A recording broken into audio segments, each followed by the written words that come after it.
friendship that'll never ever end.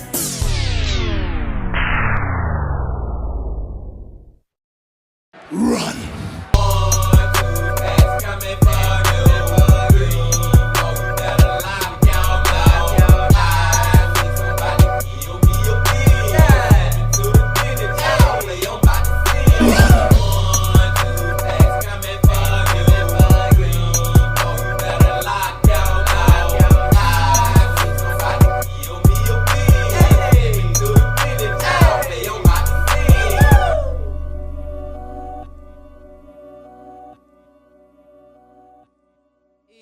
It's a beautiful day in the neighborhood.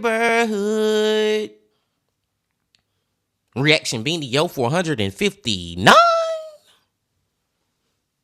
In that neighborhood. My brothers and sisters, it is that time to get into another one of these true crime, horror, dark, deep, and mysterious what the is going on type of videos. And today, we are going back to a channel that we ain't been to in over 3 weeks, y'all. Over 3 freaking weeks. And that channel is Ryan from Tragedy Tales. Back to Tragedy Tales, y'all.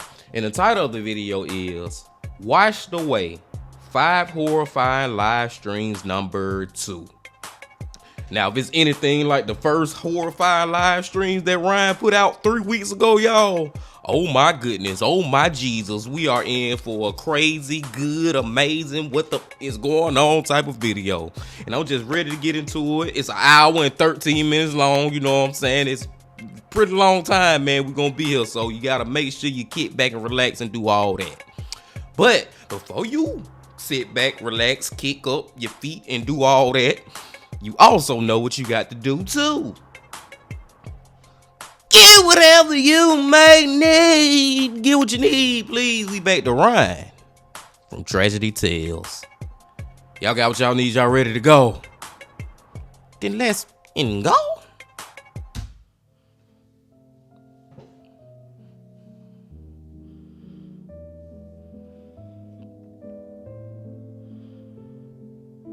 Did you know that in Q3 of 2023, 7.6 billion hours of live stream content was watched across all platforms? Yes, I said 7 billion. Since the advent of live streaming, many have chosen this as their choice of consumed content. So, in this modern day, where it's all too easy to press that go live button, it goes without saying that sometimes people live stream total horror.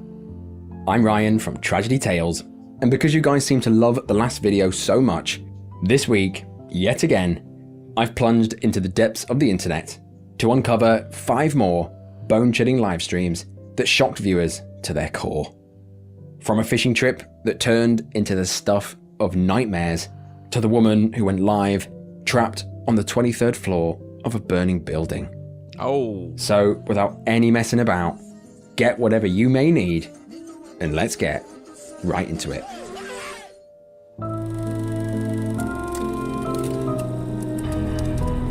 Get whatever you may need.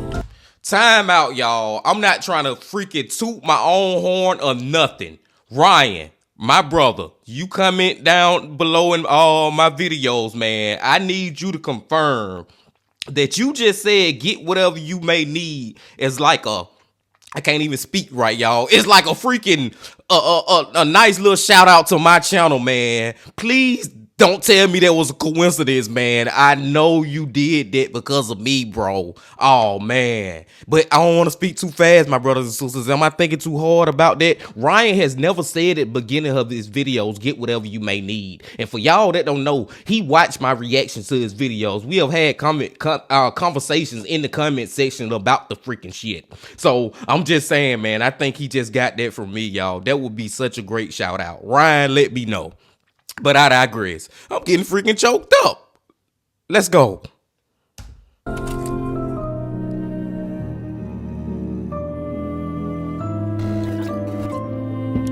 Number 5.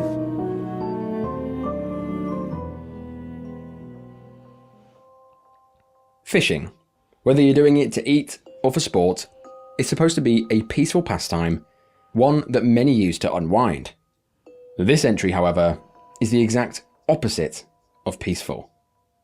This terrifying live stream begins on Sunday, the 24th of May, 2020, in a small town called Bateman's Bay, nestled on the south coast of New South Wales, Australia. Bateman's Bay, home to 18,000 people, is the closest seaside town to Canberra, making the bay a popular holiday destination for the residents of the capital. Each year, thousands of people flock to the Bay Area for a classic beach holiday, soaking up the gorgeous shorelines, the diverse marine life, and the various water sports that the bay has to offer. One of these people was 43-year-old father of two, Jeremy Worthy. Jeremy was the definition of an outdoorsman. Every weekend, weather permitting of course, he'd go out and embrace nature, going hunting, trekking, snorkeling, and fishing in his kayak. In the days leading up to that Sunday, the weather had been less than optimal for fishing, with overcast skies, wind, and light drizzles of rain. However, that morning, the weather looked like it had perked up a bit, so in a spur-of-the-moment decision, Jeremy decided that he'd go and dip his toes into the waters and do some kayak fishing. Jeremy travelled 2.5 hours from his home in Yass, arriving with his kayak and rod in hand at Corrigan's Beach at Bateman's Bay at approximately 1:20 p.m. And I feel like the first mistake going on with this guy right now is the fact that he going out there by himself. Now, I'm not saying even if you had somebody with you that the outcome would be different, but I feel like if he was in a group of people, because we already seen a little short clip, it seemed like he just on this one little kayak by himself. And I'm just saying, man, maybe if he had more people with him, or maybe he just had somebody else to make a decision that would have changed them even going out on the freaking lake. You know what I'm saying, man? I hate that he made the decision by himself and carried it out. I just wish somebody was there to stop it. I don't know. Let's go. Upon arriving, he posted to his Facebook saying, "I'm set and ready. 4 hours late, but I'm here." As Jeremy embarked on his afternoon of fishing, one of his friends commented on the post saying, "Stay safe, looks calm." To which Jeremy responded, "It looks calm. It's not calm though. Pretty windy and a big swell." He said he got a bit swamped getting in, and it now looked like he wasn't going to have enough time to do a dive like he wanted.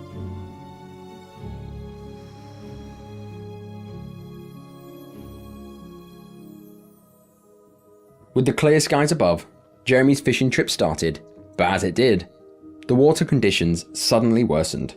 The wind speeds picked up to 20 miles an hour, and this caused harsh swells within Bateman's Bay.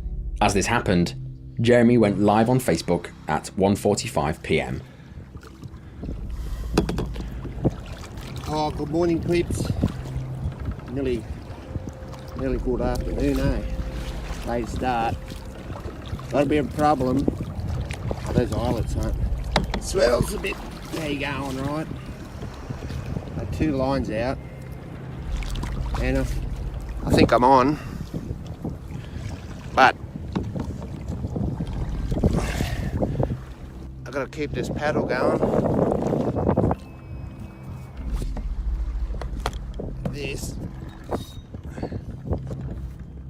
In this stream, I mean, to me, man, it already just looked like he in a dangerous situation just by how the water moving just that little bit. And I'm putting the little in quotation because of the fact it's what he riding on, what he riding in. A little small ass kayak. It's like even at this point, it looked like he in trouble. And it don't really seem like he think he in too much trouble. But man, he in more trouble than he realized at this point, I think. Let's go. Jeremy was situated around Snappers Island in Bateman's Bay. He said good morning or early afternoon to his viewers, and this is when Jeremy said that there was a problem. He said the winds had picked up and the waves had become more turbulent. In the 10-minute stream, Jeremy spoke to his friends as his kayak was dragged slowly further and further towards the open sea. Got that drag up a little bit. Despite things getting very worrying at this point, Jeremy shows an astoundingly calm demeanour, showing just how used he was to being around the water and around danger. The next post that Jeremy made on his Facebook was at 2:21 p.m. He posted a screenshot of where he was on the map with no caption. It shows that he'd now drifted way past Snappers Island and was now very far from where he disembarked. That same minute, as he posted this photo, Jeremy went live one last time on his Facebook. In this stream, you can already tell that things have got far worse from the last one. Yeah, man, them waves done got way bigger now, man. Now, this the point where I think he really started to freaking panic, like, I don't know if I can make it out of this one. Damn. Wind had picked up significantly. You could barely hear him over it.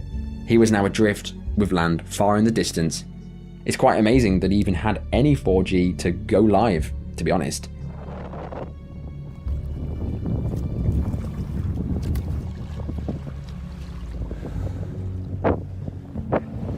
This is tiring.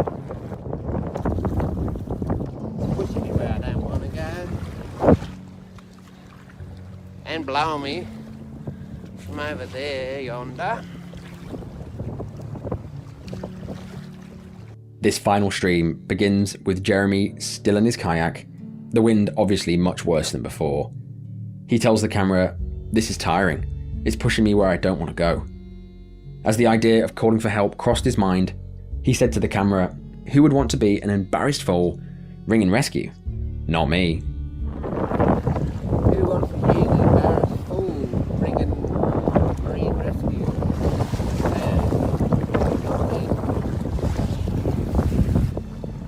But, see, I want to go that way. I'll either go Long Beach, but it's probably going to be waves crashing. I won't be able to land back in Boston. Or up Callendala, where the tide's going to be ripping out of there now, and that's going to have to go the way I want to go. I've got to turn me back on this. And if I turn my back on this, and a big mother wave comes, especially with that big bloody esky there, and a wave hits that, it's just going far out, nosedive me. Go back where I came, that's too far, too crazy. We'll keep going, we'll stay here. Get cold and wet and dark. Turn around, you bastard. 2 minutes into the 4-minute stream, he said, "There's no going back from where I came. That's too far. It's too crazy. I've got to keep going." Jeremy tried his best to paddle on stream, but you can see it's having no effect. He was paddling and going in no directions. He was now completely at the mercy of the sea. Just what? Like, seriously, man, the freaking sea is just took control of that kayak. It ain't nothing he can do about it. And I also feel like if he was to try to call out for help and actually get in contact with some help, I still think that it probably is too late at this point. I don't know, man. I could be wrong about this, but I just feel like by the time that rescue were to get out there to him, it already be too late, man, because those freaking waves are getting crazier and bigger, man. And it's just gonna take that one to just flip the kayak over, and that's all she wrote. This is so crazy watching his last moments like this. Let's go. Watching this stream back instills pure dread. At this point, I would be completely bricking it on the phone to sea rescue. Being way farther out than expected, waves were now surging below him, now lashing into his kayak. At this point, he was now exhausted. On stream, he contemplated his options, considering to turn around, or try to go to the nearest land, or call for rescue. Towards the end of the stream, Jeremy looks at the camera and jokingly blames his friend Paul. He says, "Paulie, I'm blaming you for daring me to come out here," saying that, "Paul, this is on you, mate." It's not very peaceful, is it? Not very calming. It's good to get the blood flowing. Adrenaline. Water's... I was going to have a snorkel, but yeah, water's visibility. Waves coming in the damn boat. In the kayak. Paulie, I'm blaming you for telling me to come out here. The live stream then comes to an end with Jeremy still adrift in his kayak. He said that it was nice when it calmed down, but then he says, "Right, I'm out of here," and the stream ends. Literally 9 minutes after this final live stream began, Jeremy's kayak was found washed ashore by a member of the public, and the authorities were called. Dang. Officers from the South Coast Police District carried out an extensive search and rescue effort in the hope that Jeremy was still alive. But sadly, after hours of searching, Jeremy was found floating in Bateman's Bay, lifeless in the water. He was dragged ashore where CPR was performed, but it was useless. He was pronounced dead at the scene. Now looking at his Facebook and all the posts that Jeremy had made that day is haunting. He'd unwittingly documented his own demise. When his friends and family realised what had happened, they flocked to the posts and the streams, wishing that they'd done something to assist their friend in his time of need. One friend said, "I can't stop watching this video. Jeremy, I wish I'd seen this and called Marine Rescue, because not long after, you drowned. Rest in peace, I already miss your good morning text." This story is a truly tragic reminder of the brutal dangers of the sea, prioritising safety over bravado, and above all, knowing when to call for help. In hindsight, with the wind picking up, the entire trip should have been cancelled. But the biggest thing that you need to take from this is that you ring Marine Rescue, or any rescue for that matter, if you think you're in danger, or you think you might be in trouble soon. Don't chance it. Don't think you're being an idiot for needing help. These teams exist for a reason, and that reason is to save lives. For Jeremy, a simple plea for assistance could have altered the course of events, sparing him from the clutches of the merciless sea. But instead, he massively underestimated the dangers at play here, instead live streaming this entire ordeal to the world. Man, rest in peace to freaking Jeremy, man. And I want to clarify something real quick, y'all, because what I was saying as far as like calling for rescue, I was saying at the very end, that very live stream, I feel like by then it was too late, man. It was too late. Now, earlier, if he may have called earlier when the waves was a little more calmer and he was closer than he was to land or something at that point, maybe he could have been saved then. But he had a pride about himself where he did not want to freaking even attempt to call him, and I'm not gonna blame him or condemn him or nothing for that. I just really wish that this situation could have been avoided if he would have just went out there with more than just himself. And I don't, like I said, I don't know if that would have just caused even more people to lose their lives, or if that one person or two other people that he would have potentially been going out there with would have been like, "No, man, we ain't going today, man." You know what I'm saying? It's just different things could just alter the future and reality so much, man. Different decisions and all that. But life goes on, y'all. Rest in peace to him one more time. And let's go to number 4. Number 4. Over the years, some truly disgusting things have unfolded as thousands of viewers watched. From the man who killed his girlfriend after donations told him to lock her outside in the freezing cold, to the woman who live streamed her sister's death after a brutal car crash. Some people just don't know when to not go live, and some people don't know when to stop when things go wrong. With that in mind, this abhorrent stream begins on the 5th of August, 2023, within a streamer's house rented by an IRL streamer by the name of Only Use Me Blade. Only Use Me Blade, or his real name, Brian Riso, is, in the loosest form possible, a content creator that's been around for over 10 years. Blade's presence on the internet began on YouTube, producing Call of Duty content. But when that COD scene dried up in 2015, Blade moved over to streaming on literally any platform that would let him, soon becoming what the internet refers to as a lolcow. Blade then became a drunk IRL streamer, becoming notorious as someone who would go live, host parties, and get blackout drunk. I'm not gonna lie, just researching this guy, there's a litany of controversy. One even including Chris Hansen. We're not going to dive into any of that here on this channel, But just know that this is the tip of the iceberg of things that Only Use Me Blade is known for. Just Google his name. Anyway, Only Use Me Blade would go around on stream and rent out properties.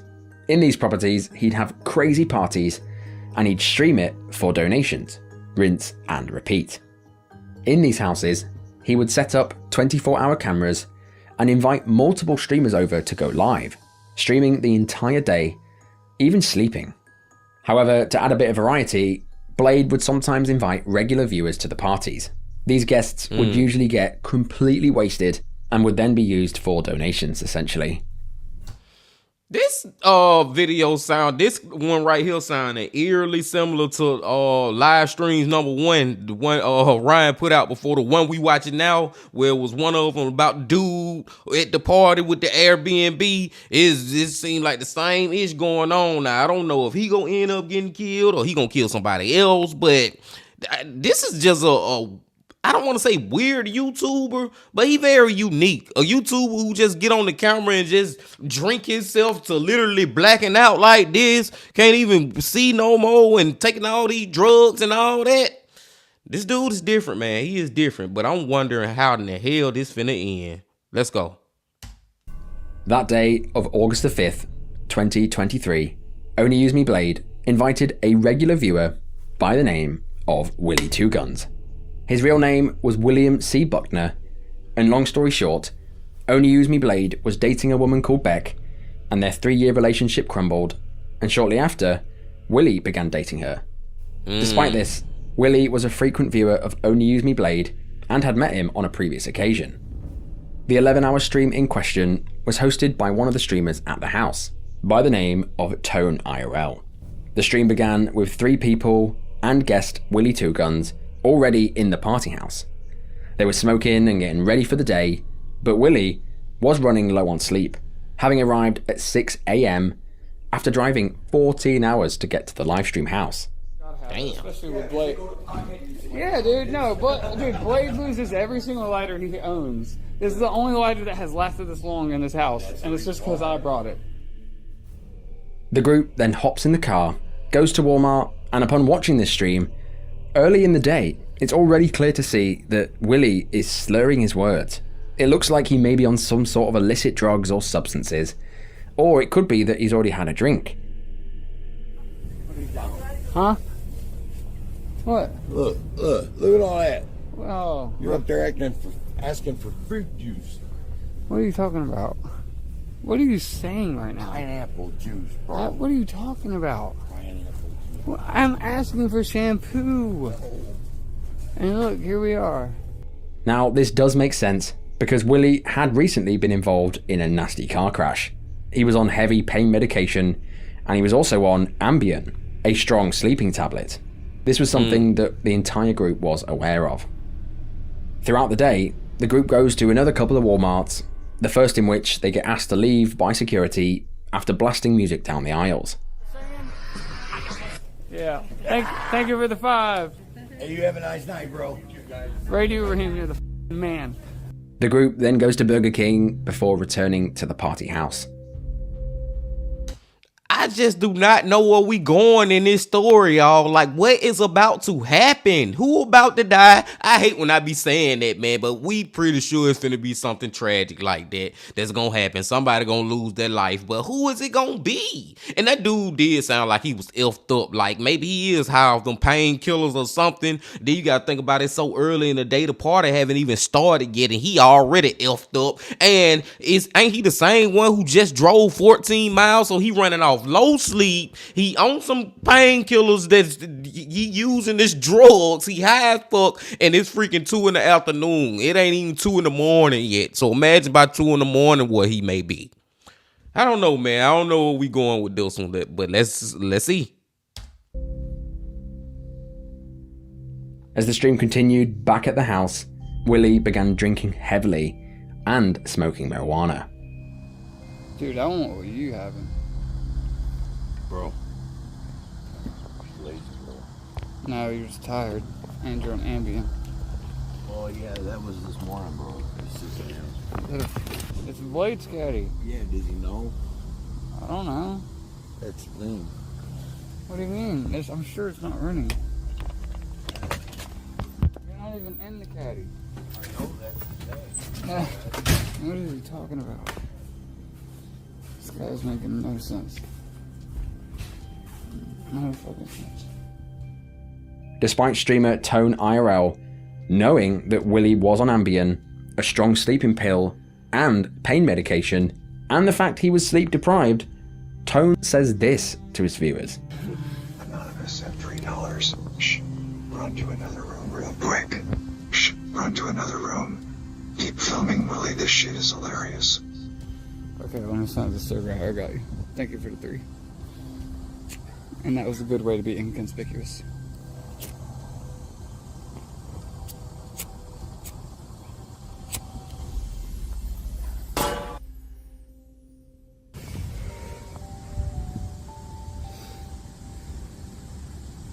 I got you. We're gonna keep filming him until he is literally unable to keep his eyes open. I know he is extremely sleep deprived. He's on Ambien. He's been drinking, smoked weed, terrible sleep deprivation, traveling. He's a little out of his mind right now. His sentences aren't making a whole lot of sense. So, I mean, yeah, we'll chill with him until he's completely out. But when Ben gets back, I need my hair done. I'm like, come on, man, what's going on? Is this dude gonna literally die in his sleep or something, y'all? From being on all this stuff, plus not having no sleep? That'll be crazy. Get him wasted. He said he would take fire cells if y'all donated on my stream. So it's up to y'all. I mean, he said 10, 15, 21s, so it's up to y'all. I mean, I'm not trying to like bait donos, but if y'all want to see him get fucked up, I don't know how many he'd be able to do. Like if someone donated a triple, that might be the only thing he could take. But we'll see. He said he would do it.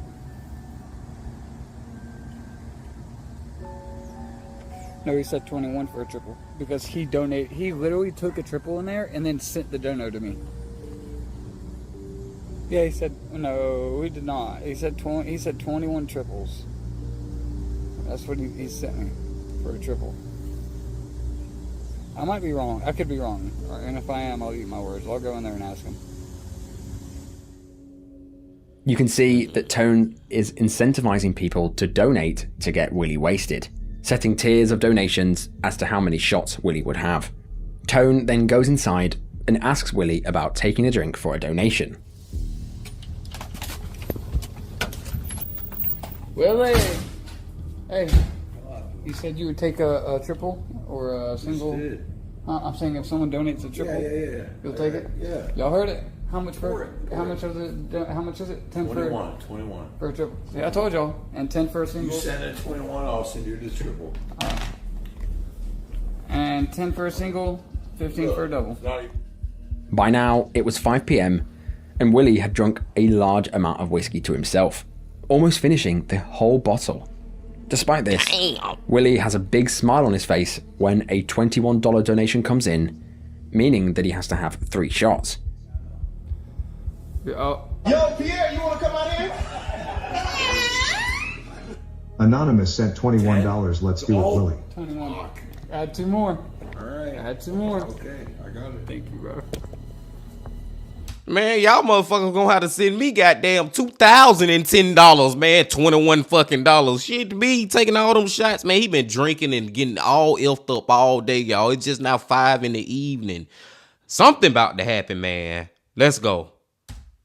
Plan is in execution. Dude.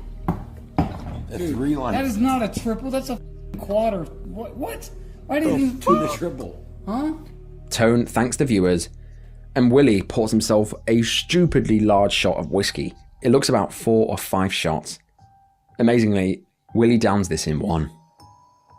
What? Why did you... To the triple. Huh? To the triple. It's not a... Is it a triple? It's the next line. I would have literally stopped him like, bro, hold on, man. Hold up, bro. Do y'all see all that liquor in that goddamn cup? All that fucking whiskey, my brothers and sisters? I would have had to step in myself and be like, hold on, bro. Let me pull the shots for you, dude. Jesus. I don't know if that's how that Look works. at me. Put that on me. Well, 2 guns, baby. Alright, whatever. I think it's a quad or more, but whatever, do it. I'm drinking it. Why do you care? I don't. Just go for it. Crown Royal. Yeah. That wasn't a shot of any sort. Well, it was a 3-shotter. That was more than 3 shots, in my opinion. I give my people a little bit more. I noticed. Why do they love me so much, bro?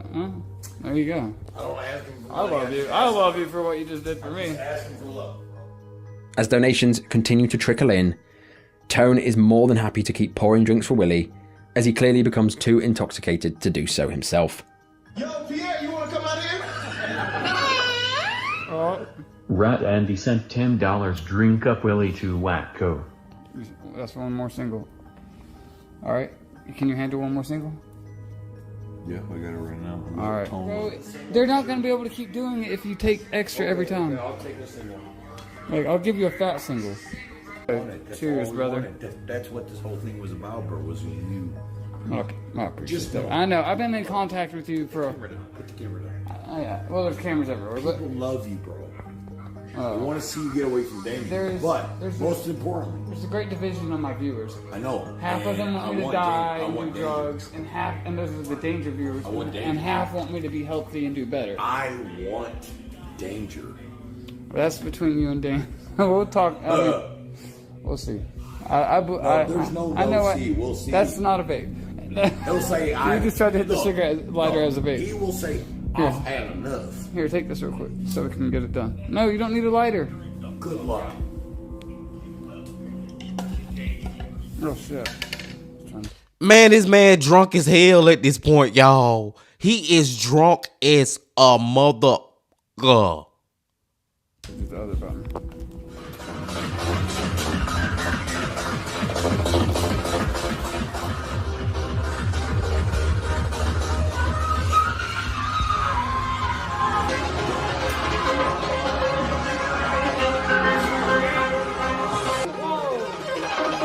You okay? What the fuck happened? Tone Man, I'll be lying if I ain't would tell y'all that this shit is a little funny, man. It's all, I mean, it is. Now, I don't know what's finna happen at the end. I'm just saying, drunk people are funny. When you ever been with one of your friends or something and you be like, oh man, you fucked up. You drunk as hell, and this shit do be funny how they be acting, man. Or even how you act, even though you drunk, you don't realize it in the moment. But if your friends be like, man, you were tripping last night, you know what I'm saying? That was how he was looking right there, man. That shit was a little funny, y'all. I just hope that he freaking survives this, though. Let's go. then lets him inhale on his marijuana pen before a donation comes in and he pours him one last drink. What was his neighbor? His neighbor? Yeah, what else was I talking about the best? Or heard him Corn. What? I tried to call him Corn. I have no idea what Yo, Pierre, you want to come out here? Hold on. Joe Miller sent $10 Willie, a man that holds his alcohol, one more shot. Let's go. He can hold it. Y'all saw what he just did. Alright, he can handle one more. You got it? One more? One more. After this, you done? You can cut it off after this. It's up to you. No. No, wait. Oh, boom.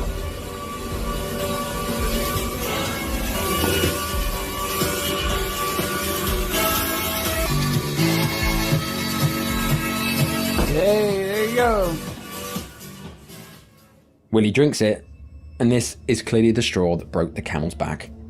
After this final whiskey, Willie becomes very lethargic, and for 2 minutes, he drifts in and out of consciousness, trying to speak to Tone through slurred speech. You good? You need to lay down. We need to get him. Hey, we need to get him laid down before he falls. He's gonna fall down and really hurt himself. He's fine. All right, fine. You say he's fine? It's on you if he falls and breaks his face. He's the one that wants to stand there. Well, I'm trying to get him to. He's passing out, dude. He's drunk as shit. Willie, what's up? Willie, what up? You good? Dap me up. Give me a handshake if you're coherent. Oh, he's not cooking. Yeah, see, no handshake. We knock on his head. Oh, it does make sense. Listen.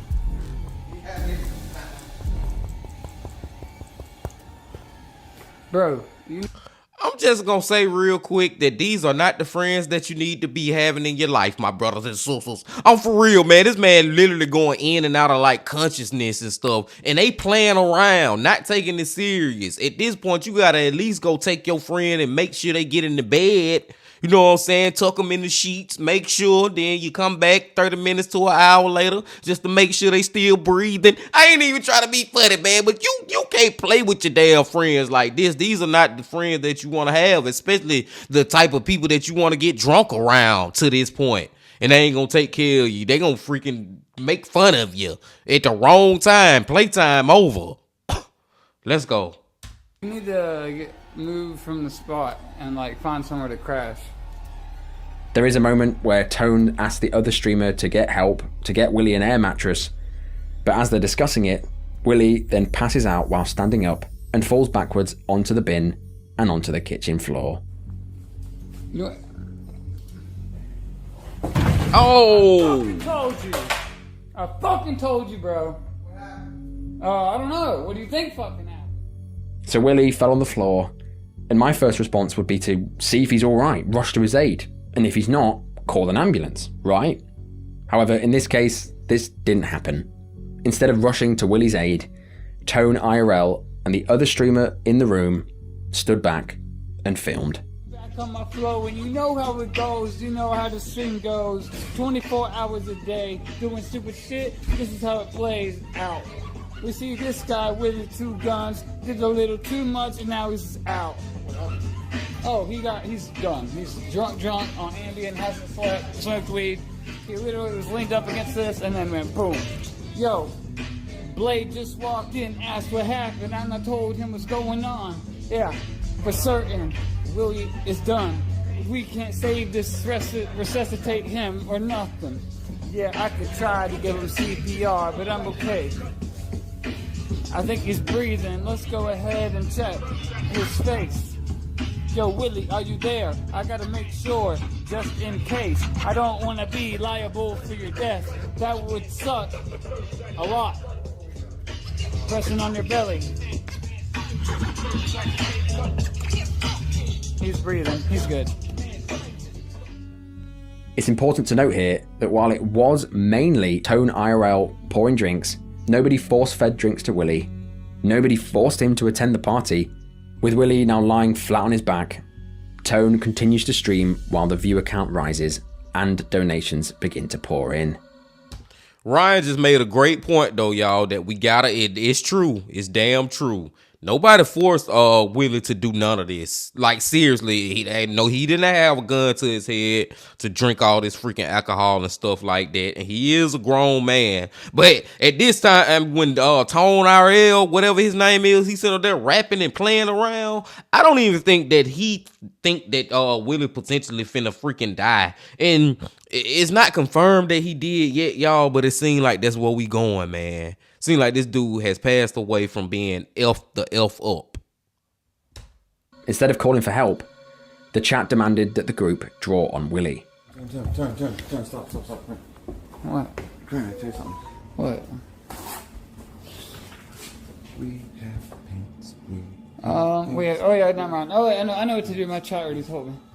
What do you mean your chat already told you? Yeah, well, I don't know about the paints, but I had something else bought. I bought something else. Because drawing on passed out people is apparently fun and cool, and something that they did in the other streams where people passed out, they would paint them from head to toe, they quickly began searching for the paint that they bought earlier in the day.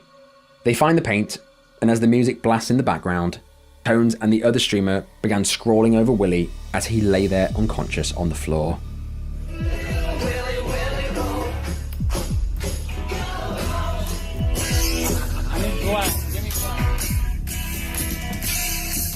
I gotta take back every damn thing I just said a couple of minutes ago, my brothers and sisters. It's one thing when I was saying he probably don't know that he freaking really in trouble. He not expecting that he gonna die from this. But now y'all just taking this playing stuff to a whole nother level that it don't need to be going to now. Now, come on, man. Especially in this situation, dude. Like, this has just got ridiculously crazy now. Oh, this one right here is taking me on a roller coaster. This is a up and down ride. Like, Jesus Christ. Where is the end? Where do I put it, right here? Then they play clown music and paint his face like a clown, covering his nose in red paint and his cheeks, and then painting his nails in pen. Tone then pulls up Willie's shirt and writes Juggalo on his belly.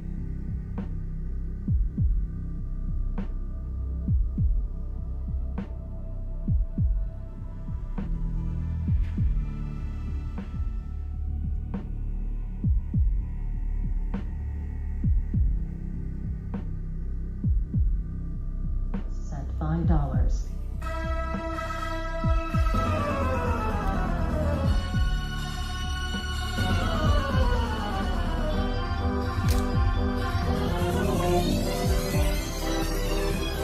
There we go. I'll do red on the other.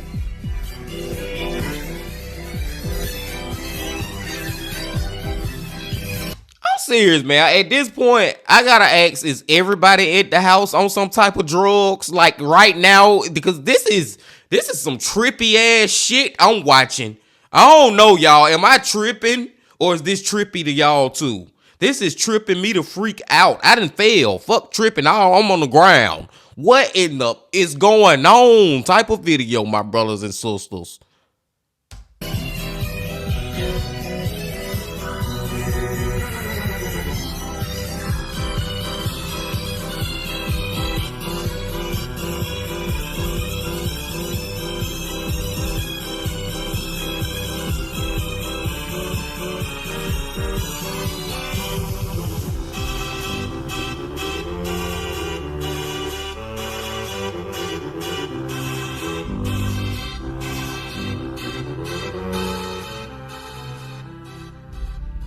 It was only after they graffitied his body did they then notice that he was trying to be sick. They rolled him over and he vomited all over the floor. I kept telling you, bro, when he passed out on that counter like that, bro, I knew something was up. Like that was not normal. That's why I kept saying he. I thought he was kidding. No, he was not kidding. I thought he was like acting. No, he's been taking Ambien. He hasn't slept in forever. He was drinking. He smoked weed. He's like obliterated right now. Some people speculate that Only Use Me Blade was hesitant to help Willie because he was dating his ex. But 30 minutes later, they checked and Willie's breathing had begun to fade, prompting Only Use Me Blade to then call 911. While on the phone, Willie coughs off a little bit and Tone rushes outside and tells Blade to cancel the ambulance, not wanting to deal with law enforcement and saying that he was now fine. Blade, he's fine. I'm sorry, cancel that. He's fine. He was starting to wake up. He's sorry. He's Everything's okay. Thank you so much.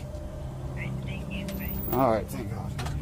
I really. Are you fucking kidding me, bro? Really? Man, I this might not make sense to y'all, and maybe I'm just going on my feelings a little bit too much with this. But I said earlier, I agree with Ryan that yes, Willie a grown man, nobody forced him to do none of this, nobody put a gun to his head. But some of the actions that these people putting on now, I'm starting to feel like they should be held accountable a little bit, maybe negligence or something. I don't know the freaking word or terminology of what they should be charged with, but it's starting to seem like they need to be kind of held accountable for this. Y'all literally was calling fucking 911, and then just because he threw up a little bit or made a sound or something, oh, he all good. Cancel that. No, man, get this man some freaking help. He passed out and he throwing up an ish. Like, I'm starting to get a little heated, my brothers and sisters. Let's go. I didn't want to do it, please. Thank God. Do you have ice? Matt said that breathing is not good. It's called abdominal breathing. Okay. I don't know what that means. Well, I'm checking his normal breathing in between. Does he take pills? Oh yes. Ambien. Okay, he's drinking pain pills. That's bad. It is bad.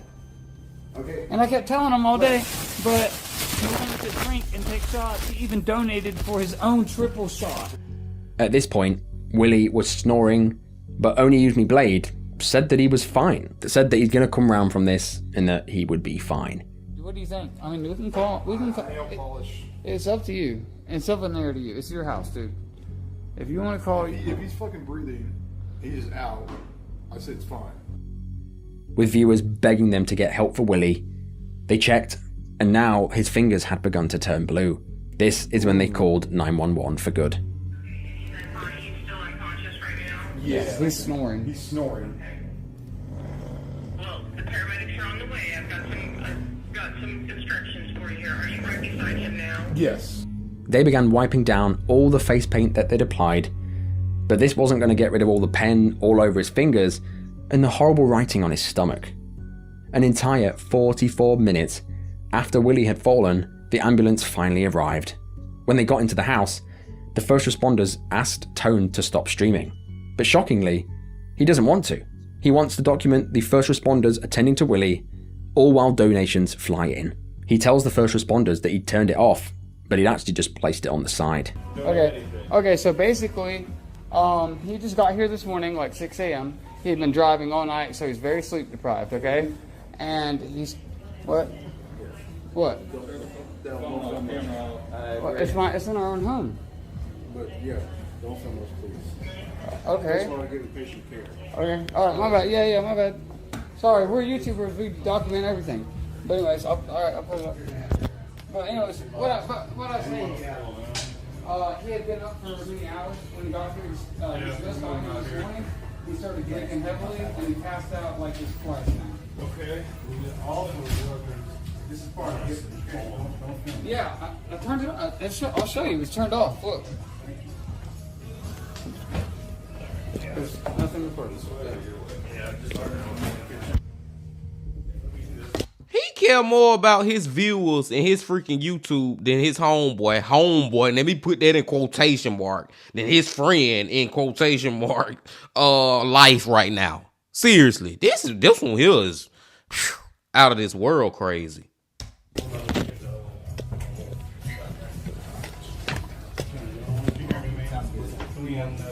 Oh yeah, I was about to. We'll just get vitals here real quick. The stream then shows Willie being rushed to hospital, where doctors tried their best to save his life. That would be a waste of time. Damn, I have beat my record of my biggest stream yesterday. Holy shit. 1,300 viewers. I just beat my stream record again. 2 days in a row. 1,200 viewers yesterday, 1,300 today. Let's go, boys. I love y'all, man. Thank you so much for all the support. I cannot believe this is happening with Willie, man. In a stream hosted 2 hours after, Blade and the other streamers discussed the incident. Willie's in the hospital. It was pretty bad. Okay, just to confirm, he cracked that big ass bottle of alcohol, right? Yep. It was almost gone when he passed out. No one else is drinking it? Nope, no one else is drinking it. I didn't drink till like an hour and a half ago, so. Willie spent the next month in a comatose state, and while he did wake up for a short time, he sadly passed away on the 9th of September, surrounded by his loved ones. Dang. Apparently, his cause of death was congenital heart failure. However, other reports stated that there was an issue with the ventilator that caused his death. However, some speculate that it was the mixture of Ambien and alcohol that led to his death. It's unsure if the other streamers knew that mixing these two were deadly. This stream went viral, with fans of Blade accusing him and the other streamers of inadvertently causing Willie's death. Even Keemstar got involved and called Blade, and this is what he had to say. What was this tweet that you made about me? Oh, about the guy that died? Yeah, somebody did die, but it wasn't my fault though. So you doing these drunk streams and, you know, people donate money for a drink and then you have all these workers and you have a house, and when someone does pass out, you don't take care of them, you just fuck with them. No, okay, well then no, Keem. First off, Keem, this guy came to my house. He woke me up. I didn't encourage him drinking the alcohol. I didn't do anything. I wasn't drunk. Now, in my opinion, he's got a point. Yes, it was Blade's stupid antics that led to this, but nobody is directly to blame. Nobody forced Willie to have a drink while on medication. Nobody forced him to go to the house. He did all of these things himself, knowing the risks, and it cost him his life. However, I will say that Tone IRL and that other streamer that drew on his face, wrote on his stomach, and painted his nails are truly the worst. Tone really leaned into the fact that Willie was spiraling out of control, trying to swing as many donations as possible, while Willie lay there dying. Perhaps if they'd called an ambulance the minute they realised that he wasn't well, instead of painting him like a clown, maybe Willie would still be with us today. Man, y'all, that was a freaking... I need to take a moment just to think after that one, y'all. That was a roller coaster ride from freaking hell, man. Rest in peace to Willie, dude. And like, I agree, and I already had said everything that Ryan pretty much said at the end, man. They didn't force him to do it, but they are the worst for to be sitting up there like, dude, y'all sitting drawing on his face, and like, I got to the point I'm like, are they on freaking drugs too? Like, they don't realize that this dude is in freaking trouble. Y'all already know about him being on the pills. I can't remember the name. I think it started with an A that he was on, and he done drunk a whole freaking bottle of liquor by itself. Like, they just didn't take that seriously enough at all, man. Oh, that one was crazy, man. Good. Shout out to Ryan for that one. That was good. That was good. Let's go to number 3. Number 3. One day, you could be walking down the street, minding your own business, and a plane could come falling out of the sky and crush you.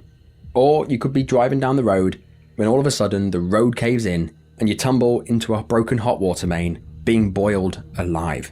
Death can come seemingly out of nowhere, and this video is no exception. This haunting stream unfolded in Wairau Valley in Auckland, New Zealand, on the 27th of January, 2023. That Friday afternoon, regions across the upper North Island of New Zealand began to experience heavy rainfall. All throughout January, they'd been seeing it. It had been raining very heavily, leading to some places flooding and homes being damaged. And on the 10th of January, they'd also been hit with storm hail. Many Kiwis were already saying that this was the country's worst summer ever, but they had no idea what was coming. That seemingly ordinary day would be the start of a nightmare for thousands. In the afternoon, it began to rain, and it just did not stop.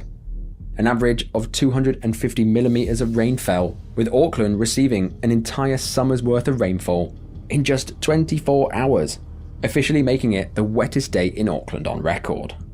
The rain... That's a lot of goddamn water, my brothers and sisters. When that water get up to the level where it's pretty much almost or at least halfway covering up a freaking car on the road, that's when it's like, okay, this is dangerous as fuck. Rain brought with it landslides and, of course, flooding. By 4 p.m, the flooding was widespread, with West Auckland and North Shore being the worst affected areas. As people fought to protect their homes and businesses, 34-year-old father of 2, Daniel Miller, instead focused his attention on helping others. As flash floods swept across Wairau Valley, a small suburb of Auckland, at approximately 4:45 p.m, Daniel went live on Facebook. This stream begins with Daniel wading through a flooded street. In the short stream, he says, "This is all bad. Something's telling me to go up and check on these people in this house, so I'm going to." Daniel's friends and family were watching, including his own father, who was 350 kilometers away in Napier.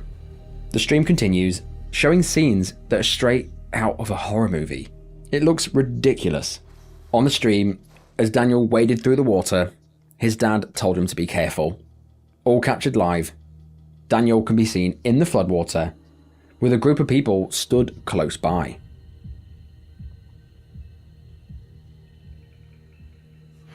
With the man Dan reporting. I think I need to go home, put my wetsuit on, guys. Somebody was telling me to go up and check on the people in this house. The stream then pans to a fast-flowing stream of water, and this is when, all of a sudden, the stream goes underwater and is abruptly cut off.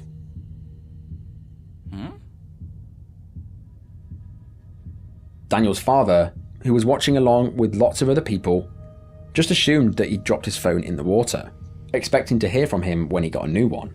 But upon re-watching the stream, it looked like something else could have happened.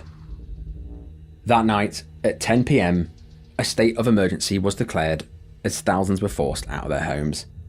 Daniel's father, Steve, attempted to contact his son's flatmates, but when he couldn't get in contact with them, he began to worry. I can only imagine the nightmare of sitting there in your own house, not knowing if your son is okay, knowing that you're too far away to help. Steve spent the entire night wondering what had happened, praying that he'd just simply dropped his phone. Sadly, however, this glimmer of hope was shattered when the police knocked on his door in the morning to tell him that Daniel had died. Damn. Daniel's body was discovered at 7:30 PM, 2 hours after the stream, in a culvert, located a few hundred feet away from where the stream occurred. A culvert is essentially a drainage structure that's designed to allow water to flow underneath infrastructures. So he was in the sewer. But how did he get here, you're wondering?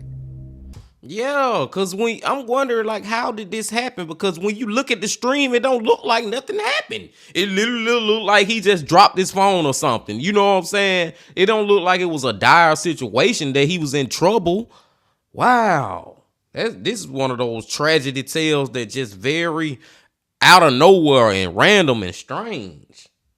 Well, as Daniel was wading through the water, he fell into an open manhole and was swept through the sewers to his death. It turns out that the floodwaters had been so severe that they'd actually dislodged a manhole cover, creating a horrible death trap.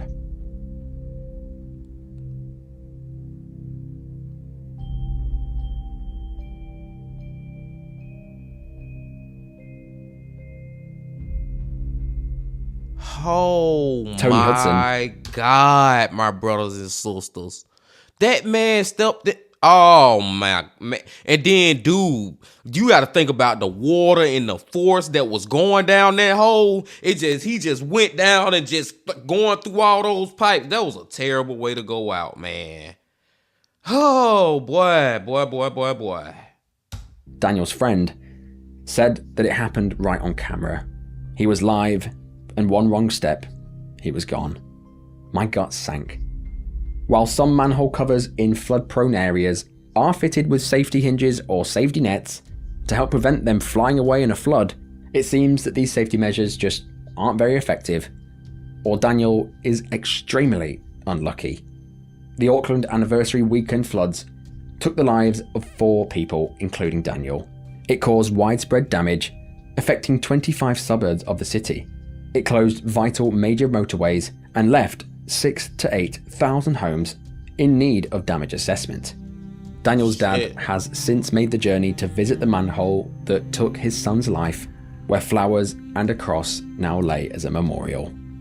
This entry is a brutal reminder that life can be snatched away at any moment.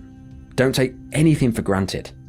Daniel was only out in the floodwaters to help others, and this kindness cost him his life.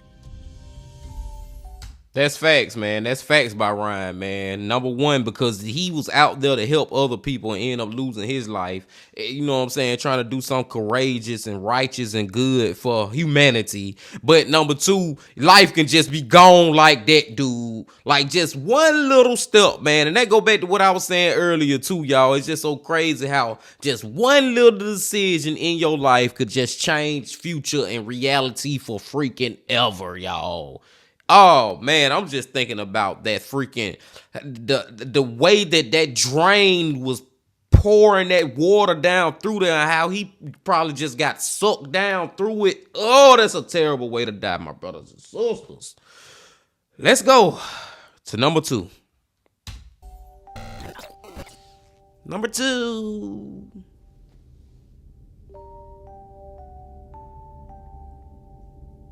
Now this entry brings us to Ploiești in Romania's Prahova County on the 15th of August, 2020. Travelling along a country road that day was 29-year-old Tavi Pisitu, along with his wife, Monica. Tavi was a Manel pop artist, Manel being a mixture of Oriental Romanian folk and contemporary pop music. Those who knew him described him as a positive person, one that would never upset anyone. However, that day, Tavi and his wife Monica were driving along a road in Ploiești when Tavi decided that he'd go live on Facebook. The stream opens with Tavi and Monica in a car with music blasting. The pair of them are navigating the roads at some speed. The clip shows Tavi looking deeply at the camera lens as he smoked cigarettes. For a brief moment on... I hope he got his eyes on the road too, man. Please don't let this man get in the crash because he all up in the camera, y'all. Look at him right now. Please don't let that what it be. Please don't. The stream, he panned the camera to show him and his wife in the car, with both of them grinning at the camera. As the pair drove along, they crossed a railway crossing. However, the music was so loud that both of them did not notice that a train was coming.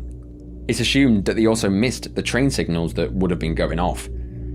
All captured on stream, you can see Tavi's face of horror as he realizes a train is about to collide with the car.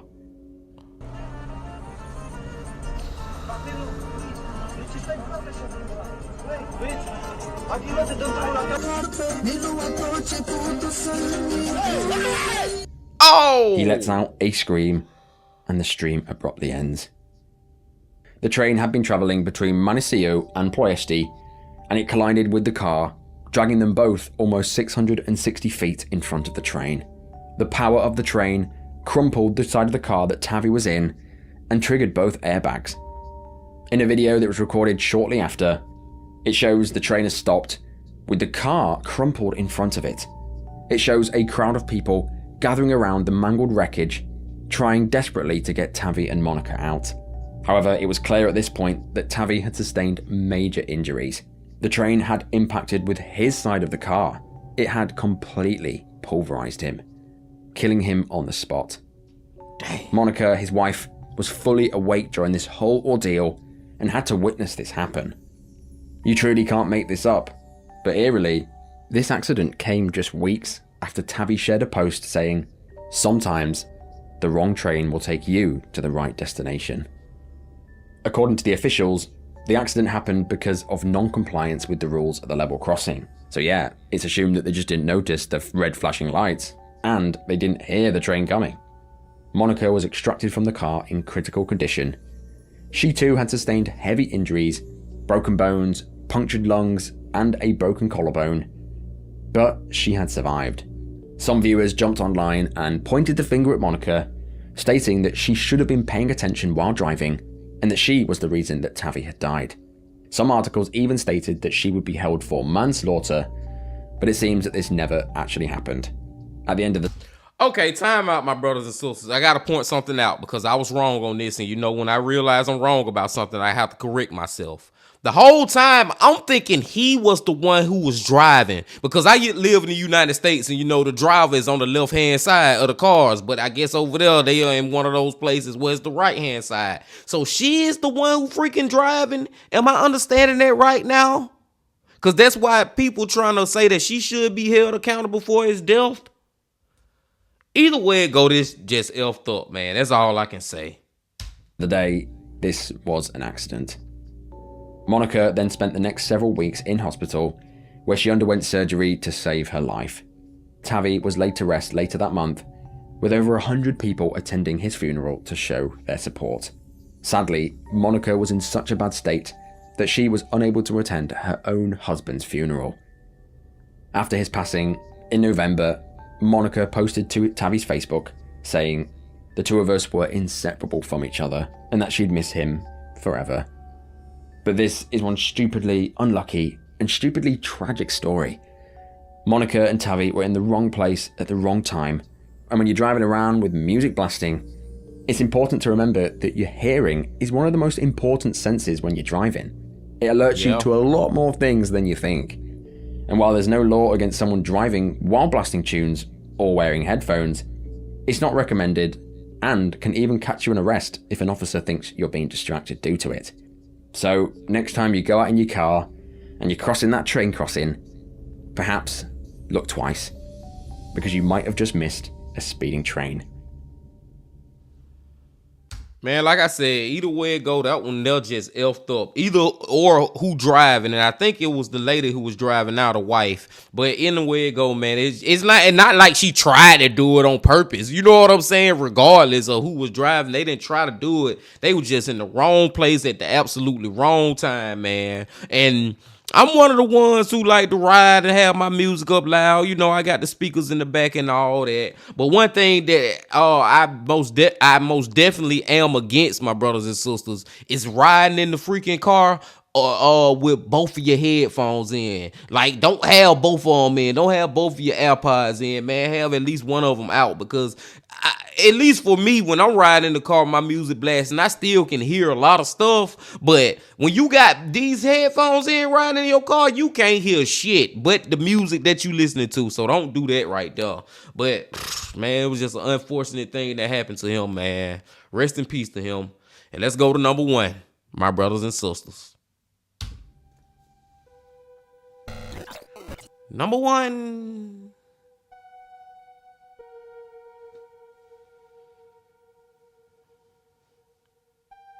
This entry is so tragic that I almost didn't include it in any of my videos, but I feel it's important to remember our mistakes, remember our tragedies, so that we can learn from them. With that in mind, this horrific entry begins on Wednesday, the 14th of June, 2017, in North Kensington, London. That warm summer's night, at approximately 12 AM, 293 men, women and children hunkered down for bedtime at the Grenfell Tower. Built in 1974, the Grenfell Tower was a 24-storey, high-rise block of flats situated on Grenfell Road in West London. The 221 feet tall block of flats contained 120 one- and two-bedroom flats and was actually capable of housing 600 people. It's worth noting that the block only had one single staircase up and down to these 120 flats. While some people began to drift away in their sleep, while others remained awake due to Ramadan, a refrigerator on the 4th floor suffered an electrical fault. This spark would start a flame that would start the UK's worst residential fire since World War II. It's just so crazy, man. That little thing that happened, a freaking refrigerator catching on fire, the wires catching on fire. Now it done started the whole goddamn flat, 24 stories of it about to burn down. You know what I'm saying? Just the smallest of things in life, man, could just be so much bigger at the end of the day. Let's go. The resident of the flat on the 4th floor alerted emergency services promptly, and 2 fire engines arrived just 6 minutes later. Fire brigade. Yeah, hello, hi, in the fire, flat 16 Greenfield Tower. Sorry, a fire where? Flat 16 Greenfield Tower. In the fridge. Right, hang on. Flat 16 Greenfield Tower. Flat 16, and what's the postcode? W11 1TG. W11 1T for Tango. Yeah, but can you quick, please? Yeah, would you just, I have to get the address. Okay, Glen... Flat 16 Greenfield Tower, W11 1TG. The fire brigade are on their way. Are you outside? Yeah, I'm outside. Yeah, well, the fire engines are on their way. Just tell me how many floors you got there. It's the 4th floor. Right, okay. Quick. They're on their It's way burning. already. Yes, I know it's burning, but they are on their way. You've only just called, as long as you're okay. By the time they got there, smoke was already everywhere, all throughout the corridors, filling the night sky. Any resident who phoned 999 from inside their flat were told to stay put because each flat should be fireproofed from its neighbours. This policy also meant that there wasn't any central fire alarm, nor were there any sprinklers in the block of flats. What? Did I just hear this right, my brothers and sisters? I just heard, I think, 3 things that are just absolutely crazy and complete bullshit. Number 1, they told everybody to stay in your room, stay in your apartment, whatever. What that terminology was during the C-19 virus thingy that was going on. stay in place, whatever. Y'all remember that little slogan. So that's number one that they told them. Number two, there was no fire alarm that went off. No fire alarm. So y'all not alert nobody in this building that this bitch on fire. Number three, no sprinklers installed in this freaking place that's holding to have the potential to hold over 600 people. Am I hearing this right? Or am I tripping? Let's go. They call this the stay put policy, and this was introduced in the 80s and is still a cornerstone for safety for these kind of buildings today, as it's deemed a lot safer if a fire can be contained rather than evacuated. However, in this case, the fire initially began ripping upwards through the flats in a straight column, breaking into the kitchens of the flats with door numbers ending in 6 on each floor. This allowed firefighters to quickly evacuate these flats that were in the firing line, whilst advising others to stay put. At 1:15 AM, a team of firefighters began tackling the fire that had begun from the refrigerator, but by now, it had already spread exponentially, far, far faster than any of them could have imagined. The flames not only rose vertically as they predicted, but as the blaze had begun near a window, it had lurched out the window and spread quickly across the outside of the building's exterior, rising rapidly, spreading at what was described as a terrifying rate. As the fire began to eat at the exterior of the building, the outside cladding began to melt and bubble away, causing large quantities of scalding hot debris to rain on those who were watching below. One resident said that soon, one whole side of the building was on fire. The cladding went up like a matchstick. Now, yeah, like that building catching on fire real quick, like it's spreading real quick. And I'm sorry, y'all, I'm stuck on that thing about them, whoever telling these people that it's best for y'all to stay where y'all at. F that, man. I don't care, man. I don't care how this building supposedly constructed and it's fireproof and all this. You can tell me all that BS you want. I'm getting me and my family up out of here. If I know there is a way where we can get up out of here without even being close to this fire, we getting up out of here. I'm not freaking staying, man. I'm just stuck on that part, my brothers and sisters. Let's go. The problem was that the walls of Grenfell were 3 layers thick. Between the outside cladding and the inside, there's a layer of insulation that is reportedly more flammable than the cladding and a ventilated air cavity. This air cavity carried oxygen to the fire, feeding it like a chimney. Attempts to ease the fire from outside with an external jet proved unsuccessful, as it was mostly burning behind the external waterproof rain screen. Firefighters quickly became overwhelmed. These flames were ravenous, like nothing they'd ever seen before. Several attempts to quell the blaze also proved unsuccessful. At 1:30 AM, while the stay put policy remained in place, people began to flee their flats, taking their chances with the smoke. And see, people should have been leaving their flats a long time ago before this freaking flame got out of control, man. And that flame, it looked like whatever the material is that's found out to be flammable, it almost looked like if somebody was to, if you or me or whoever, my brothers and sisters, were to throw water onto a grease fire. You know what I'm saying, man? You know what would happen. The freaking flame will go crazy. And it seemed like that material is making that flame go crazy in that building. Oh. It's not real people in it. Like, how the are we gonna get in that? Jesus Christ. Oh my God, there's kids in there. Ooh. That's a real bluff. Oh.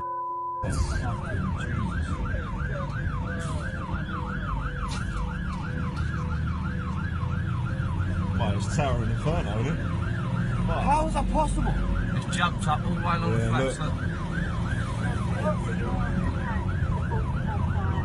How the is that even possible? How was that happening? Flames on one side of the building were now beginning to reach the roof.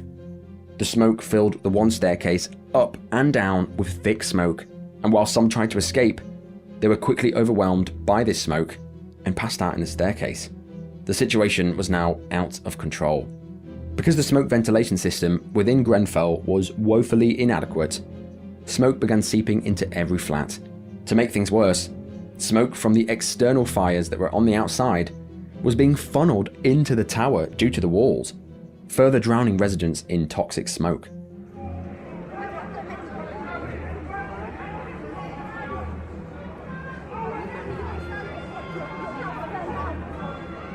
Oh my god, they're screaming! Oh my god!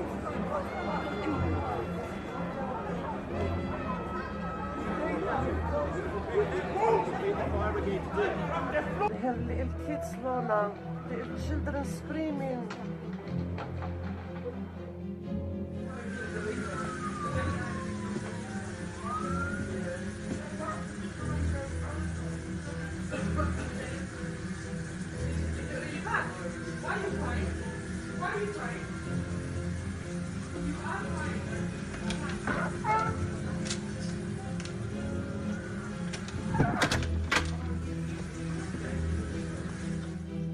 Now this smoke, holy effing S, my brothers and sisters.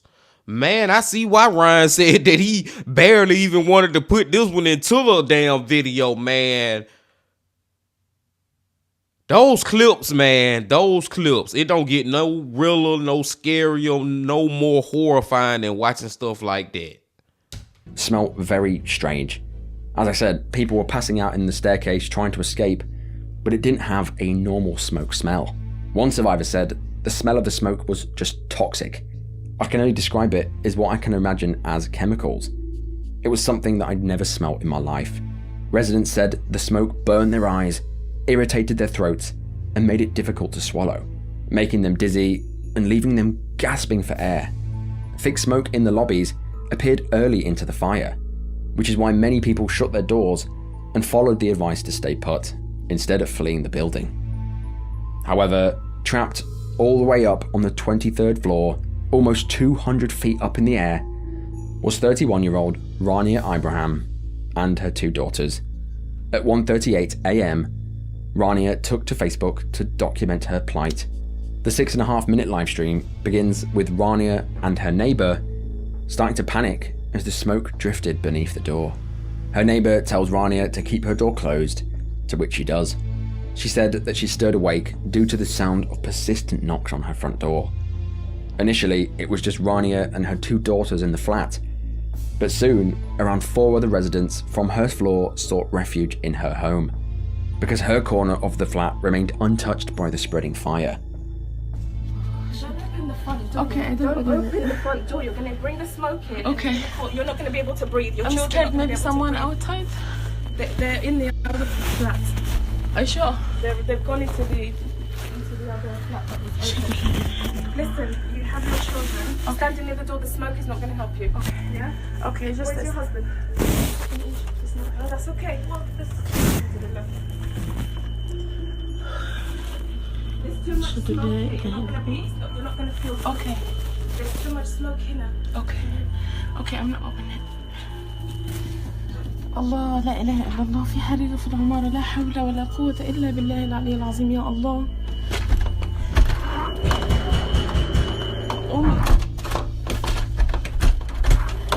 Hello, come here. Come here. Hello. Hello. Come. Quick. Hello. Here. Come in, you gotta. الناس برا. No, because the smoke is coming. But the people outside. Yeah, let them. Hello. Close the door. Hello. Okay, I'm going out. Hello.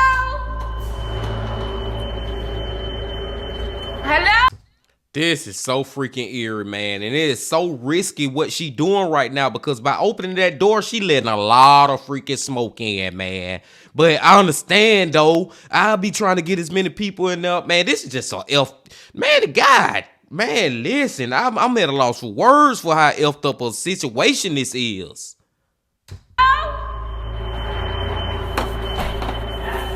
Come here. Okay. Oh my God! I close it. As the stream continues, the flat slowly fills up with smoke. Rania goes to the window in her lounge and shows the darkened skyline of London. The stream pans down and you can see flames and smoke eating away at the flats below. It's horrible. Sirens filled the night sky as Rania held her phone out the window and prayed. Unfortunately, the only part I was able to find translated was, "The whole building is burning and we're on the top floor." She then questioned how she could possibly get out now. Tragically, in the stream, you can hear other neighbors, other trapped residents shouting from their windows. العمارة كلها ولعت من فوق لتحت. احنا في آخر دور هو اللي لسه ما ولعش. يا ربنا يستر إن شاء الله. لا حول ولا قوة إلا بالله العلي العظيم. لا إله إلا الله، لا إله إلا الله سبحانه. والله كنا نايمين لا حول ولا قوة إلا بالله، مرة واحدة صحينا. شايفة الطيارات؟ أشهد أن لا إله إلا الله وأشهد أن لا رسول الله. We're stuck on the 23rd floor! Hello! مكان في لندن فين؟ There's too many people stuck upstairs! لا إله إلا الله.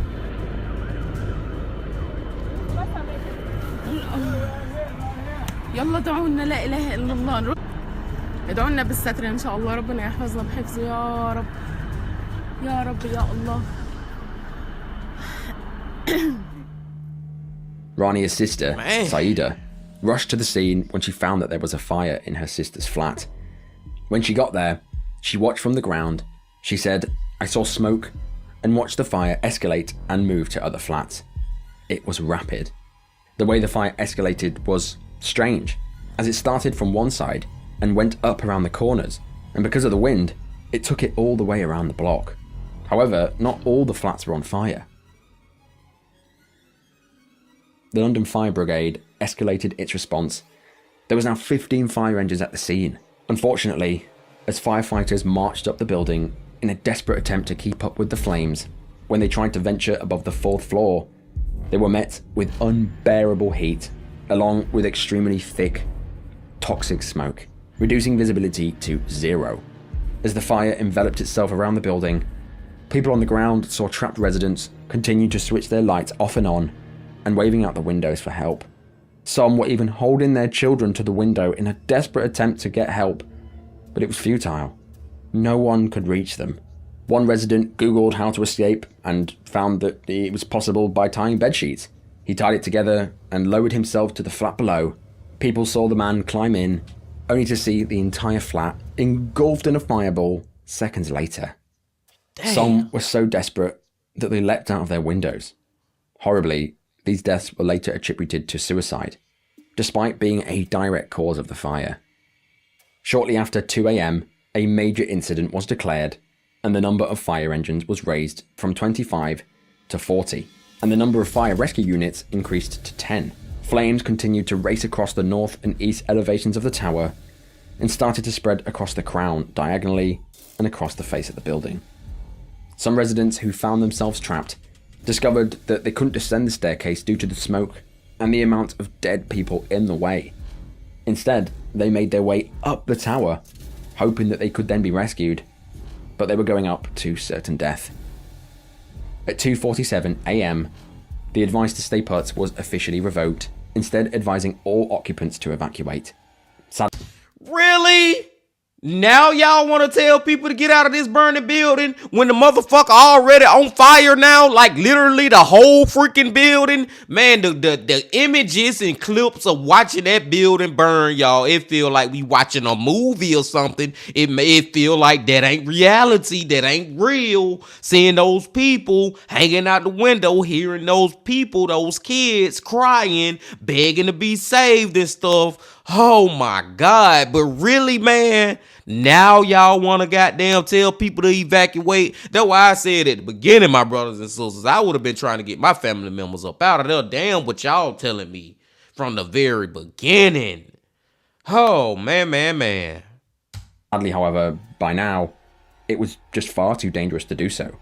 According to Rania's sister, who was on the ground watching this unfold, at 3 a.m, she spoke to a police officer saying that her sister was trapped on floor 23, to which he responded, "Tell your sister and daughters to jump off."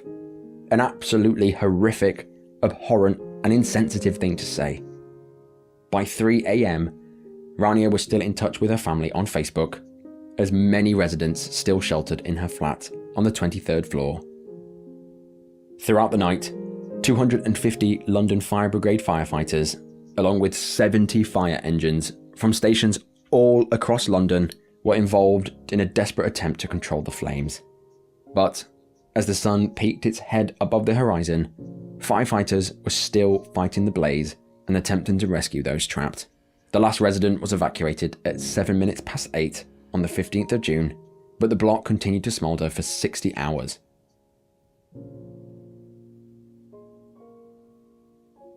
CCTV evidence concluded that 223 people of 293 present had escaped.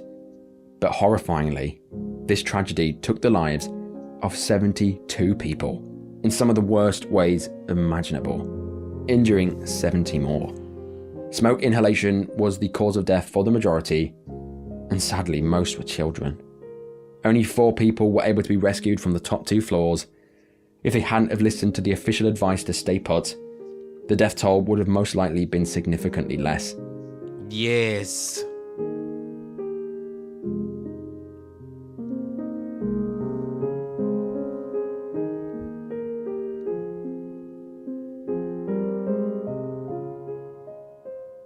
Rania's sister stayed on the ground until 8 a.m. Rania and her 2 daughters had not come out of the flat. Her sister went to multiple hospitals around London in the hope that she was alive. A lot of people said that Rania had made it out of the tower and that she was most likely recovering in hospital. Sadly, months went by with no update from the police. It was only on the 20th of September 2017, when an inquest was opened into Rania's death, that it was confirmed that tragically Rania and her 2 children had died.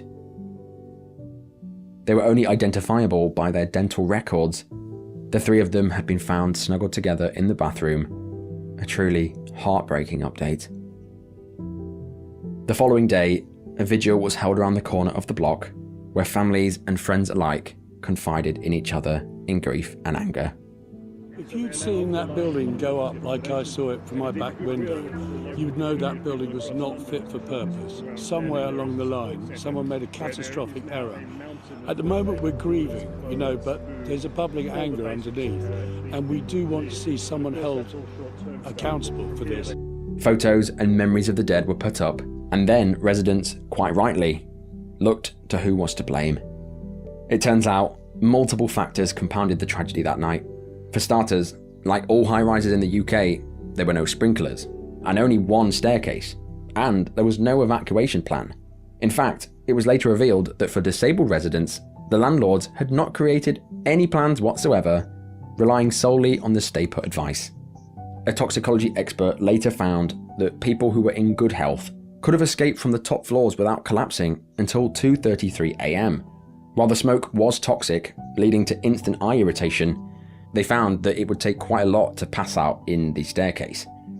Another reason the fatality rate was not much higher is due to the high percentage of Muslim community in Grenfell. Due to Ramadan, many observing Muslim residents were awake for the pre-dawn meal of Suhoor, which allowed them to alert neighbours and escape. Another key contributing factor was the smoke. Because the ventilation system was so bad, smoke was actually being funneled inside the building rather than out. And this is why all the corridors got filled up really quickly, and because there was so much of it and it was irritating their eyes, everyone thought, I'm going to stay inside. As I said previously, when the firefighters entered, they were also hindered by the near zero visibility on the stairwell. One of the firefighters' crew manager said that he was surprised by the amount of smoke, describing conditions as, basically, you couldn't see your hand in front of your face. It was thick, black smoke. You couldn't see anyone else, you literally had to bump into them. But the main reason that this fire spread so fast, and the main reason why it was so deadly, was the exterior cladding and insulation. In the previous years, Grenfell had undergone renovations on the outside of the tower, and to save £300,000 in renovation costs, corners were cut and cheaper materials were used in the cladding. These cheaper materials were very flammable. In fact, this particular cladding was made illegal in the UK And despite the Grenfell Tower being inspected 16 times while this renovation was undergone, nobody noticed the illegal materials being used, leading some to question the authenticity and quality of these inspections. Man, this story right here is just so sad, y'all. This is just like just a multitude of effed up things leading to a even more effed up thing. You know what I'm saying, man? The carelessness from these, and it's another classic case of these companies out here caring about money more than they caring about people's lives. You know what I'm saying? Trying to cut corners and not have to spend this money and not giving a damn about the safety of the people that's living or having to be in these freaking buildings and stuff, man. This one right here is just, there is just, man, it's way too much. It is way too much with this one. Like, just, it was like that analogy I used earlier, man. When you throw a freaking water on a gasoline fire, that damn building was basically gasoline, whatever it was made of, that cheap ass insulation it was, man. And that shit just spread it, dude. This one right here, my brothers and sisters. Let's finish it up. They also found that the safety cavity barriers in the walls of Grenfell, intended to prevent fires, in some cases were the wrong size and even installed incorrectly. And the worst part about all of this is that government officials knew about this dangerous cladding, as concerns were raised years before following previous major high-rise fires. However, nothing was done, and it led to the deaths of 72 innocent people. In the years following the disaster, the key focus was to strip the flammable cladding from the high-rise block of flats above 18 metres. By the end of December of 2022, 463 out of the 487 of these buildings had started or completed the work to remove the cladding. However, there are still 750,000 buildings that are classed as medium height, where work has not yet begun to remove this dangerous cladding. This same cladding is used in buildings all over, including Britain, France, and even Australia, leaving many people who live in these particular buildings in fear that this could happen again. The court cases of this fire look like they continue to this day. In a High Court hearing in London in 2023, the judge approved a 150 million Great British pound settlement that was to be split among the bereaved families, survivors, and local residents. In February of 2024, more than 100 firefighters affected by the fire had their claims settled for 20 million from the government. However, no amount of money can make up for what horrors went on here. Some of this was serious nightmare fuel. I wouldn't wish it on my worst enemy. Today, the charred, hollow visage of Grenfell still rests as a constant reminder of the tragedy, now being covered up by a memorial banner. While plans have been made to demolish the block, these won't happen for years.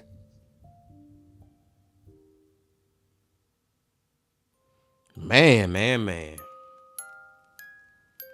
But that is the end of this video. May the 72 people who passed away in this horrific tragedy, along with the rest of the people featured on this video, rest in peace. Yep. I'm going to say it one more time, but wowzers trousers, this one was insane. Some of these streams left me with my jaw open. I almost can't believe that some of these streams happened. Firstly, Jeremy, who paddled out to his demise, is tragic. The fact that he documented his entire day on Facebook, even posting the live streams and even his GPS coordinates to his friends. Some said, well, why didn't his friends call the rescue themselves?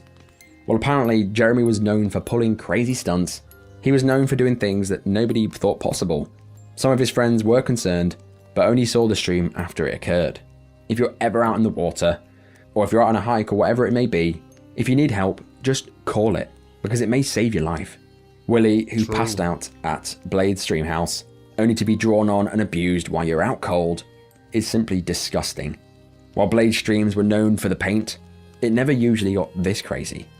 The people in the house knew that Willie was on various medications and should have at least tried to stop Willie drinking, but instead, they sort of encouraged it and let him have a great time. However, the worst bit about this stream was Tone trying to get donations out of it, hitting his personal best view account and bragging about it afterwards. I've no words. Daniel falling down an open manhole, being drowned in an endless swirling pit of water, is something that I never even thought about happening. It honestly never even occurred to me that a manhole could be open under floodwater. Of course, the manholes do have safety features installed to stop them unwinding in the storms. The lesson here is to stay inside during floods. Don't go wading out to be a hero, because you might just lose your life. Leave it to the professionals. Tavi and his wife being hit by a speeding train on live stream is just insane. I won't be driving with music blasting full time anymore, and I certainly will be looking twice, but I don't think I'll miss the big flashing lights anyway. And last but not least, the Grenfell fire. It was almost too tragic to mention. It's a tragedy that everyone in the UK remembers. It really annoys me that the officials knew that the cladding was flammable, but they didn't care as it was saving them money. The stay put policy, while I've got to admit does make sense in some scenarios, in this case, it didn't work.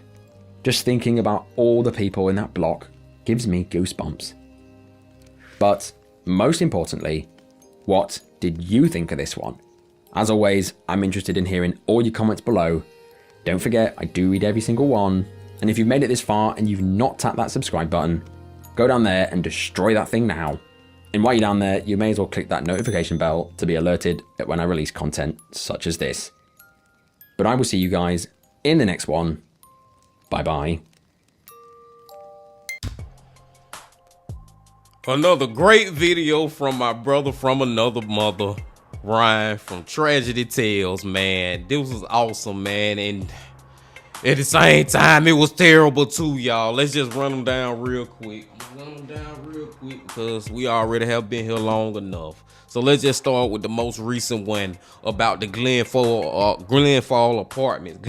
Apartments. Dude, over 70 people, I think 72 people, man. And I feel like a lot of those people's lives could have been saved, man. They could have been freaking saved, y'all. It's just that whole building just was built off some BS anyway. And how could you build a freaking building, apartment complex, a flat or whatever, with no sprinklers, only one staircase, like you're using flammable material? Like, what the are we doing? No alarm system, no fire alarm system. Like, what the F are we doing? So that one right there, and the way the freaking video clips are seeing it on fire. Oh my God, my brothers and sisters, that one right there seemed like it was straight out of a movie for real, man. Hearing those kids crying and calling for help, seeing people hanging out the window, the live stream of the lady in the house, and she calling other people to come in her house because her house got the less smoke in it, but the whole time that she got the door open, it's also letting more smoke in the house, and she ended up passing away, plus her two beautiful young kids. My brothers and sisters, that one was freaking effed up, man. Rest in peace to all those people.